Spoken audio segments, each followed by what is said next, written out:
I am 63 years old, and this is the story of how I learned that the quietest man in the room is often the most dangerous one, because I am that man.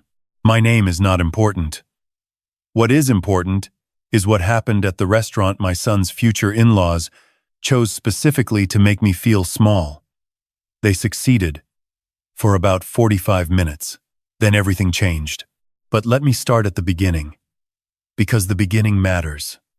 The beginning is where you understand who I am, and more importantly, who they assumed I was. I grew up in rural Kentucky, not the romantic kind you see in magazines, with horses and white fences and rolling green hills. The other kind. The kind where the school roof leaked every winter and the cafeteria served the same gray mystery meat every Friday because the budget ran out by Thursday. My father worked the coal supply chain, not in the mines. He always made that distinction with a quiet kind of pride. He drove trucks that hauled equipment to mining operations across 3 counties. He wore the same pair of boots for 11 years. I watched him resold them twice. My mother cleaned houses 6 days a week. She drove a dented Ford Escort to homes that were bigger and warmer than ours, and she scrubbed their floors and folded their laundry and never once complained about it in front of me and my sister. She complained plenty when she thought we were asleep. I heard her through the thin wall between the bedroom and the kitchen. I heard everything. What I learned growing up in that house was simple. Money is just a tool. The people who worship it have confused the hammer for the house. My parents had almost none of it, but they had more dignity than anyone I have ever met since. My father looked every man in the eye. My mother remembered the names of every child in every family she worked for. They were the richest poor people I have ever known. I carried that lesson with me when I left for college on a partial scholarship and 3 part-time jobs. I carried it when I graduated with an engineering degree and took a job at a small infrastructure firm in Cincinnati for $31,000 a year.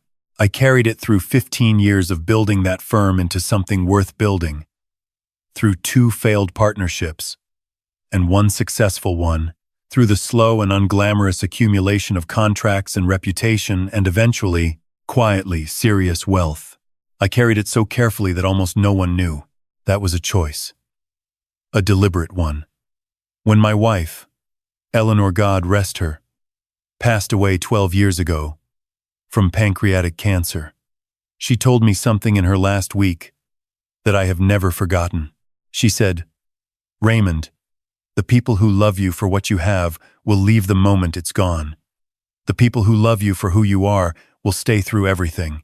She had seen enough of life by then to know the difference between those 2 categories of people. She wanted our son to know it too. So I raised my son Marcus the same way my parents raised me. Modest house. Public school. He mowed lawns in the summer. He stocked shelves at the grocery store during high school. He worked hard, got into a good university on his own merits, became a civil engineer. I was prouder of that than anything I have ever accomplished myself. What I did not do was tell him the full picture of what I had built. He knew I had done well. He knew I consulted for infrastructure projects. He did not know the scope of it. He did not know about the holding company, the construction logistics firm, the federal contracts, the real estate portfolio, the private equity positions. He did not know those things because I was waiting for the right moment to tell him, the moment when I was certain the knowledge would not change who he was. I was still waiting when he called me in March to tell me he was engaged. Her name was Cassandra. She went by Cassie. She was 31. She worked in pharmaceutical sales, and she was, by any objective measure, a beautiful and charming young woman. Marcus had been dating her for 14 months. I had met her twice, both times briefly. Both times she was perfectly pleasant to me. She called me Mr. Hollis and smiled easily and laughed at my jokes. I liked her well enough. What I did not yet know was that the version of Cassie I met when Marcus was present was a carefully managed performance. The engagement dinner was scheduled for a Saturday evening in April at a restaurant in Nashville called Vantage. Marcus and Cassie lived in Nashville. Her parents, Gerald and Diane Whitmore, lived in Brentwood, which is the part of the Nashville metro area where successful people go when they want to make sure everyone knows they are successful. Gerald ran a regional medical supply distribution company. Diane did not work, which she described, in the first 10 minutes of meeting her, as managing the household and our investments. The Whitmores were worth, by my rough estimate based on what Marcus had told me, somewhere between $4 and $8 million. Comfortable, respectable, very aware of both. I drove myself to Nashville from Cincinnati. 5 hours. I did not fly because I own a perfectly functional truck and I enjoy long drives. It gives me time to think. I pulled into the restaurant parking lot in my 2019 Ford F-150, found a spot near the back, and walked in wearing charcoal slacks, a blue Oxford shirt, and a sport coat I had owned for 7 years. I was not dressed poorly. I was dressed like a 63-year-old man going to a family dinner on a Saturday night. The hostess led me to a private dining room in the back. Marcus stood up immediately when I walked in and hugged me hard. That boy has always hugged me hard, and I am grateful for it every single time. Cassie smiled and kissed my cheek. Gerald Whitmore stood and extended his hand with the particular firmness of a man who uses handshakes to establish hierarchies.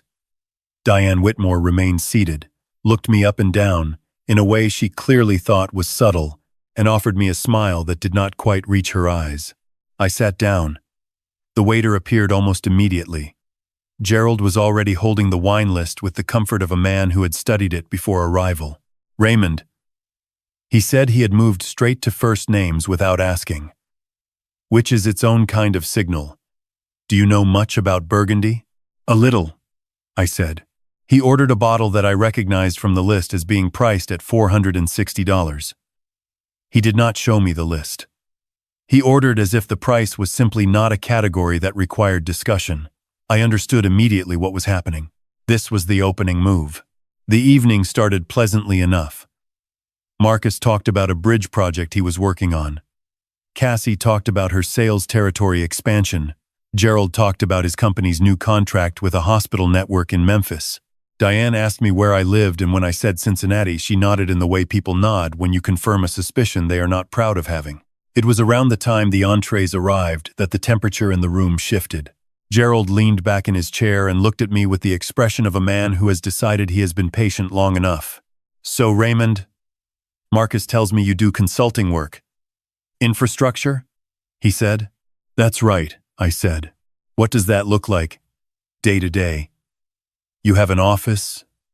Employees? Or is it more independent contractor type of arrangement? The way he said independent contractor carried a specific weight. It was not a neutral question. It's a bit more structured than that, I said. But yes, I work independently, on a project basis mostly. Gerald nodded slowly, the way a doctor nods when a patient describes symptoms that confirm a diagnosis he had already made. I ask, he said, because Cassie and Marcus have been talking about buying a home in Brentwood, and Diane and I want to make sure, well, we just want to make sure everyone has a solid foundation going forward, especially given the price point they're looking at. Marcus shifted in his seat. I watched his jaw tighten slightly, and then release. He had been through enough of his own life to recognize what was happening. But he was 29 years old, and in love, and sitting across from the parents of the woman he wanted to marry. That is a complicated position. Dad has always been very responsible, Marcus said carefully. Oh, of course, Diane said, in a tone that made the words mean the opposite of what they said. She picked up her wine glass. We're just thinking practically. Gerald always says, you can't build a future on a foundation that isn't load-bearing. She looked at me when she said load-bearing and then laughed lightly, as if it were simply a charming expression and not a direct comment on my perceived financial stability. I looked at her for a moment. Then I smiled and said, that's a good principle. Gerald set down his fork. He was not done. Marcus tells us you grew up fairly rural. Kentucky, was it? Yes, I said. I respect that, he said, in a way that made clear he did not particularly respect it. Salt of the earth type upbringing. Hard work. Simple values. There's something to be said for it. He paused. The world Cassie grew up in was a bit different. We've given her certain expectations, certain standards, and we want to make sure, and I say this with nothing but love, for Marcus, that those standards are going to be maintained, that the family she's marrying into has the capacity to support the kind of life she's accustomed to. The table was quiet. Marcus was looking at the tablecloth. Cassie was looking at her father. I was looking at Gerald Whitmore. I appreciate your directness, I said. Well, Gerald said and smiled. I'm a direct man. I can see that, I said. Diane reached over and touched Gerald's arm in what I recognized as a signal. The signal that says, you have made the point. You can ease off now. But Gerald was warming to himself. I don't want to be indelicate, he said, proceeding to be exactly that. But we've done well for our family through careful planning and smart decisions. Gerald Jr. is at Vanderbilt Law. Cassie has never wanted for anything. When she gets married, I want to know she is stepping towards something, not sideways or down. Can you help me understand what that looks like from your side of things? There it was, laid out clearly. He wanted me to account for myself, to produce credentials, to prove, in front of his daughter and my son at a dinner table in Nashville, that I was worth the seat I was sitting in. I thought about my father resoling his boots for the second time. I thought about my mother's Ford Escort in other people's driveways. I thought about Eleanor in her last week, telling me what love looked like versus what it performed. I picked up my wine glass. I took a slow sip. I set it down. I think I said that Marcus is a man of exceptional character who built his own career with his own hands. And I think Cassie is lucky to be marrying him. I hope she knows that. Gerald blinked. That was not the answer he had been engineering toward. Naturally, he said. Of course. We adore Marcus. That's not the question. I know it isn't, I said pleasantly. The question was about my financial situation. I paused. I'd rather not discuss that at dinner. Diane made a small sound. Gerald's expression shifted through several emotions very quickly and settled on a controlled kind of irritation. Of course, he said, after a moment. Of course. I understand completely. His tone said the opposite. For the rest of the meal, Gerald and Diane were polite in the way that people are polite when they have made a decision and are simply waiting for the evening to end. They talked to Cassie. They talked to each other. They asked Marcus a few questions about his work. They asked me almost nothing. As the dessert menus were being considered, Diane leaned slightly toward Cassie and said, just loud enough to be heard, I just want you to be taken care of. That's all any mother wants. She glanced at me with a look that I had seen in various forms my entire life. The look that says you are adjacent to this family's story but not central to it. Marcus put down his dessert menu. Mom, Diane, he said, correcting himself. My father is the most capable man I have ever met in my life. I grew up watching him handle everything that came his way, without ever once asking anyone for help, whatever he has or doesn't have. I promise you it has nothing to do with my ability to take care of Cassie. Diane smiled warmly at Marcus. We know that, sweetheart. We're not questioning you. Just me. That was the part she didn't say. We ordered dessert.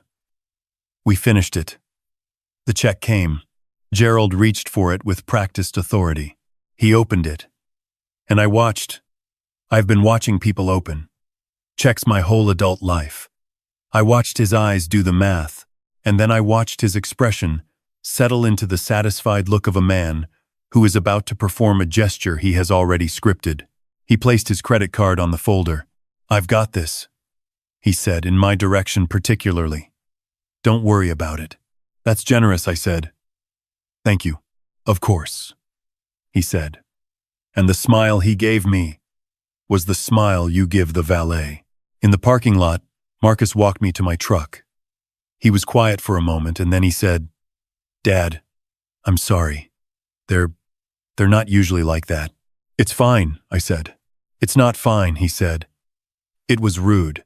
Marcus, I said, and I put my hand on his shoulder. I need you to trust me. I am not hurt.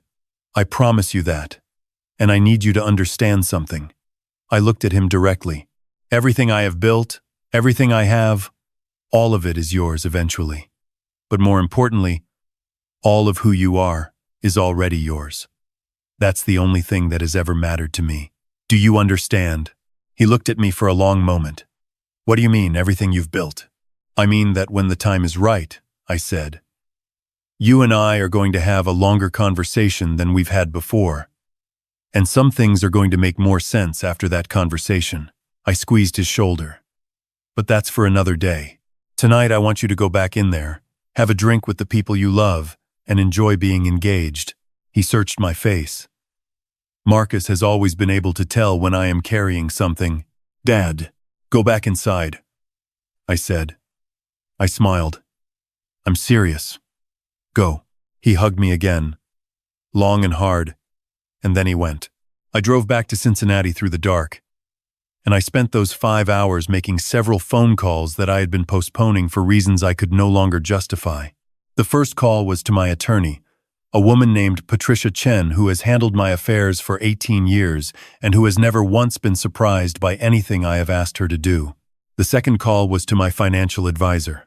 The third call was to the Chief Operating Officer of Hollis Infrastructure Holdings, which is the name of the company I own fully, privately, that holds 11 active federal contracts for bridge inspection, maintenance, and structural rehabilitation across 6 states, employs 214 people, and which generated, in the previous fiscal year, a net profit of $41 million. I was not angry when I made those calls. I want to be precise about that. I was not making them out of anger, or wounded pride, or a desire for revenge in any petty sense. I was making them because Gerald Whitmore had asked me a direct question at a dinner table, and I had chosen not to answer it that night, and I had decided it was time to answer it not to him, but in the form of action. Approximately 3 weeks later, Marcus called me. I was at my desk, reviewing a contract amendment, when his name appeared on my phone. Dad, he said. His voice was controlled in a way that meant he was working to keep it that way. Cassie got a call today from Gerald. Okay, I said. He had lunch with someone this week. A guy he knows from his medical supply network works with federal contractors. They were talking about some bridge rehabilitation projects, something about the I-65 corridor. A pause. The guy mentioned Hollis Infrastructure Holdings. Dad. Gerald Googled it. I said nothing. Dad. Another pause. Is it you? Is Hollis Infrastructure, is that yours? Yes, I said. The silence on the other end of the line was so complete that I could hear the air conditioning in his apartment. The whole thing? He said. The whole thing, I said. He exhaled slowly. Then he laughed, a short, disbelieving sound. Dad. Dad. Why didn't you? How did I not know this? Because I raised you not to need to know it, I said. I wanted you to build your life on what you were, not on what I had. That was always the plan. I leaned back in my chair. Your mother and I talked about it when you were very young. We agreed. He was quiet for a long time. Gerald called Cassie twice today. He wants to have dinner again. He said he feels like there was a miscommunication. I imagine he does, I said. He told Cassie to tell me that he has enormous respect for what you've built. He used the word extraordinary. His word. That's kind of him, I said. Dad. Marcus's voice shifted, lost the controlled quality. He sounded, suddenly, like he was about 17. He was so rude to you. He basically asked you to prove you were good enough to be at the table. He did, I said. And you just sat there. What would you have had me do? I asked. He thought about it. I don't know. Something. Anything. The thing I did, I said, was let him be exactly who he is. You cannot understand what a person is made of until you see them behave when they think there are no consequences. Gerald showed me who he was that night. That was valuable information. I paused. The question now isn't what Gerald thinks of me. The question is what you think of Cassie. Because she was at that table too. The silence that followed that sentence was a different kind of silence than the ones before it. She didn't say anything, Marcus said, finally. Quietly. No, I said. She didn't. He was quiet for a long time. I did not fill the silence. He needed to sit in it. She called me after her dad called her, he said. She said she didn't know. She said she was embarrassed. What else did she say? A long pause. She said she hoped I wasn't upset with her. And are you? I asked. He thought about it honestly, which is one of the things I love most about my son. He does not rush to the comfortable answer. I don't know yet, he said. I don't know if she was just nervous that night and following her dad's lead, or if that's who she actually is. That, I said, is the right question. And the answer is going to take longer than one conversation to find. Are you going to have dinner with them again? He asked. If you ask me to, I said. Absolutely. But that's your decision to make. Not mine. What would you do? He asked. If you were me. I thought about Eleanor.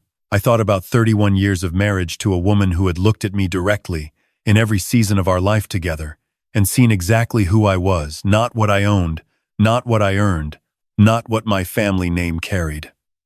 Just me. I would take more time, I said. I would pay attention to patterns rather than moments.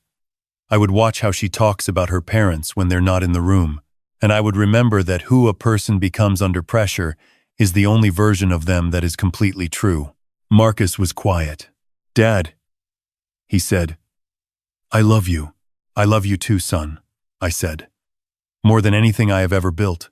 We stayed on the phone for another hour and a half. We talked about his mother. We talked about his childhood in ways we had not talked about it before. I told him about the first federal contract I had won. In 2001, a small bridge inspection job in West Virginia that had paid $38,000 and had taken me 4 months. I told him about the years after his mother died when I had thought seriously about selling everything and retiring and what had stopped me. I told him what the holding company was worth. He said, Dad, that's that number doesn't, and stopped. It doesn't change anything, I said. I know. That's the correct reaction. He laughed again. The real laugh this time, not the disbelieving one. The warm one. I have been listening to since he was 4 years old. Gerald Whitmore sent me an email 9 days later. It was 3 paragraphs long. The first paragraph acknowledged that our dinner conversation had perhaps come across as more pointed than he had intended. The second paragraph expressed admiration for what he called my impressive business achievements, and noted that his own company worked adjacent to federal contracting, and that he had tremendous respect for what that process required. The third paragraph suggested that we find a time to have lunch, just the 2 of us, to start fresh. I read it twice, then I forwarded it to Patricia Chen with a single line. Keep this on file. I did not respond to Gerald Whitmore. Not because I was punishing him. I am 63 years old and I have no interest in punishing anyone. I did not respond because I had nothing to say that would have served either of us. The apology was not for me. It was for his own comfort. He wanted to reclassify what had happened that night, to file it under misunderstanding and move forward into a new relationship dynamic now that the balance had shifted. I understood the impulse. I did not feel obligated to facilitate it. What I did do was call Marcus the following weekend and invite him to come to Cincinnati for a few days. I showed him my office. I introduced him to the people I work with every day. I walked him through the operations, the contracts, the structure, the scope of it.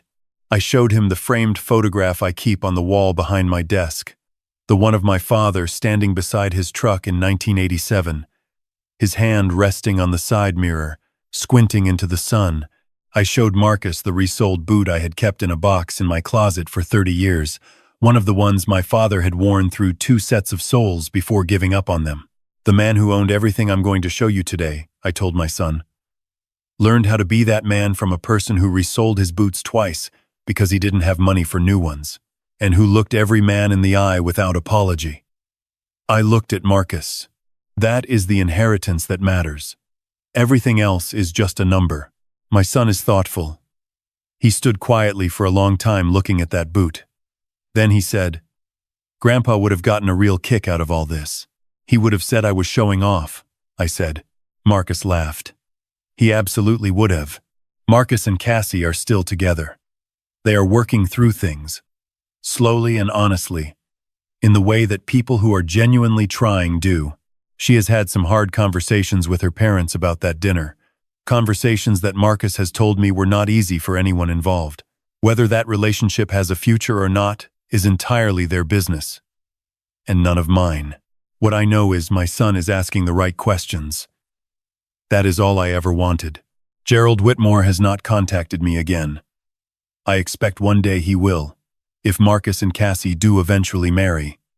When that day comes, I will shake his hand, look him in the eye, and be perfectly civil. Because I am 63 years old, and I learned from the best how to be the quietest, most dangerous person in any room. You do not make noise, you do not make speeches.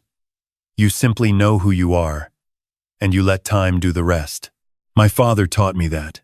I taught my son, and someday, if I am lucky enough to have grandchildren, I will teach them too, in a house with a dented old truck in the driveway and boots that have been resoled twice, and the absolute unshakable knowledge that the man cleaning the floor very often owns the building. Sometimes he owns several of them.